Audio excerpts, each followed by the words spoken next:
Wow, మా daddy కింది మనం కిచెన్స్ ఏం చేస్తానవే? ఆడుకుంటా అన్న. ఎందుకు ఆడుకుంటే నా చదువు చదువు నేను ఎందుకు చదవా? నేను చదవా. పోలీస్ వాళ్ళ కూతురు పోయి ఏమైతామని నన్ను మొహం పైన ఉంచుతాడు నీకు మార్కులు లేకపోతే. ఉంచండి, నేనైతే దానికి. ఓ మింటదా మీ డాడీ మంచిగా కొనిచ్చి నీకు మస్తు పచ్చకిస్తుంది అని చేసిర్రు. మా డాడీ నేను చేయలే, నువ్వే చేసినావు నన్ను. ఇది చదవవే చదువు.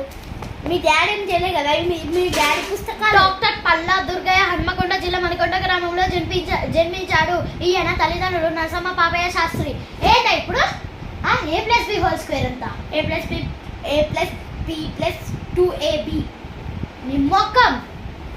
నాకు చదువు నీకే చెప్పింది, నీకే చదువు రాదని నాకు చదువు నీకే చెప్పింది. వచ్చిందమ్మ యారి.